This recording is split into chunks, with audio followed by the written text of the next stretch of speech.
This is the Huawei P30 Pro, a €1,000 smartphone that's never gone on sale in the United States, and that should make Americans very, very upset.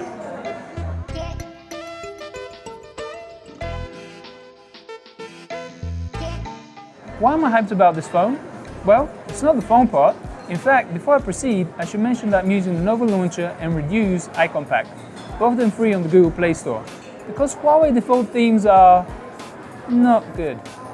Anyway, the eye-opening thing about this device is its camera system. There's a lot to talk about with it, so let's dive right in. First of all, you get 3 cameras on the rear. There's an ultra-wide angle, a regular wide angle, and a telephoto lens, the last of which is the most interesting because it has the new periscope system. This uses a mirror which reflects the light 90 degrees into the body of the phone and then runs it through a series of lenses into a sensor which sits perpendicular to the phone. What that gives you is a 5x optical zoom. I've been shooting around with it here in London, sometimes in bleak conditions, sometimes in sunny conditions, and I've been really impressed. It's really crisp, really sharp, 5x optical zoom. It beats anything else that you might get from digital alternatives out there.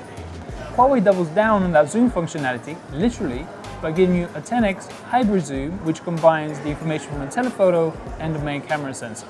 Huawei says it's lossless. I'm not so sure. I do see a bit of a degradation in image quality, but it's only slight.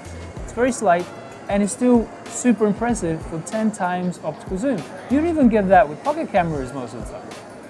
I've also been messing around and taking shots at 24x and 32x with this camera, and they are surprisingly decent. As far as zoom goes, the system that Huawei's put in here, in the P30 Pro, is the best that there's ever been in a smartphone. And the shocking thing is that all this zoom action is just the appetizer. The thing that has me super excited about this camera is actually the main sensor, which is still 40 megapixels as before. It's still one of the largest sensors that you find on a smartphone, but now it's in an RYYB arrangement, getting rid of the green subpixel for 2 yellow subpixels. Huawei says this allows you to get as much as 40% more light in because the yellow subpixels are sensitive both to red and green light, as well as obviously yellow. Where this comes in really handy and helpful is in nighttime photography. I have taken some low light photos which have just blown me away with this phone. Google's Night Sight was a revolutionary upgrade for smartphone photography in low light that came out at the tail end of last year. It was so far ahead of everything else, everything that Apple, Samsung, LG and everybody else was doing. And the P30 Pro just kicks Night Sight's butt. Now, in order for you to get a good shot with Google Night Sight, you need 3 or 4 seconds of steadiness. With this camera, it takes a fraction of a second. It's the default setting. It's taking better night photos than any other camera, any other mode on a smartphone camera, and it's doing it by default. It's a fraction of a second. It's effortless. Huawei has its own night mode. It has a pro mode. It even has a master AI setting which tweaks the contrast and the saturation and so on.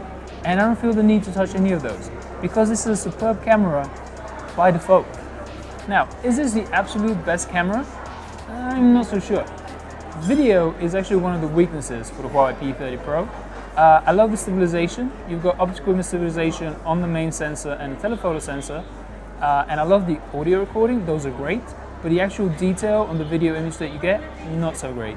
Huawei does quite a lot of softening to get rid of image grain and such, and that's a real downside with the video. So, iPhone, Samsung Galaxy devices, those have the lead on video.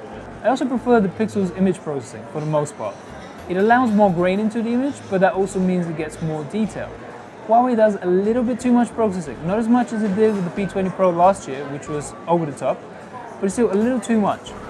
I find that the default Huawei P30 Pro photos tend to be a little undersaturated, whereas if you use the Master AI, it tends to push them to oversaturated. Black stars are not quite as dark as I prefer to see them, but that being said, even though the P30 Pro by default tends to put out slightly flat images, they are perfect for image editing. So if you just do a little bit of tweaking, add a bit of contrast and a bit of saturation, they become pretty much perfect. The fourth sensor that Huawei has put on the back of the P30 Pro is not technically a camera, it's a depth sensor. It works pretty much on the same principle as Face ID on the iPhone. And what that helps with is 3 different things. Firstly, it's part of the autofocus system. So when I'm autofocusing with the Huawei P30 Pro, I can get it to focus in pretty much pitch black conditions. It's something that no other smartphone camera can achieve. None that I've tested in any case. Secondly, augmented reality applications, so you can point this at things and measure things like height, width, depth, even volume. And the third thing, which is pretty cool, is it enhances this phone's portrait mode. Firstly, it helps it to nail down even the fine details, which include strands of hair and things like that. But then it also affects the bokeh that you can achieve.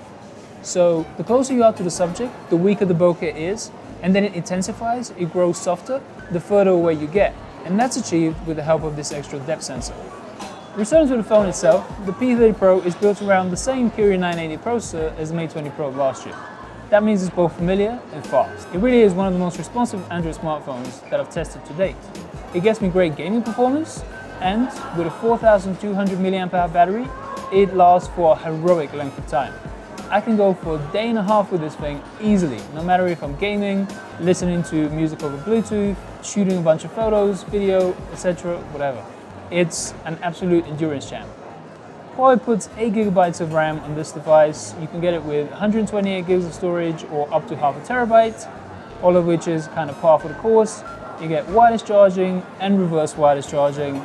You get supercharged, 40-watt charging, will get you up to 70% of battery in just 30 minutes. So, as usual for Huawei, it's a spec sheet stuffer. All of these things are great, but also as usual for Huawei, the software is a letdown. Besides being quite clunky and clumsy in the design, I've come across a few bugs, most notably with the Twitter application, which tends to turn into a jumble occasionally. Also the multitasking overview, which works pretty well most of the time. It's gesture-based, which means you swipe up from the bottom to go home, swipe up and hold to go to multitasking, or swipe from the sides to get the equivalent of a back button. That works well most of the time, but then occasionally it turns into a visual mess and I have to lock the phone and then unlock it and just kind of try and make my way out of that.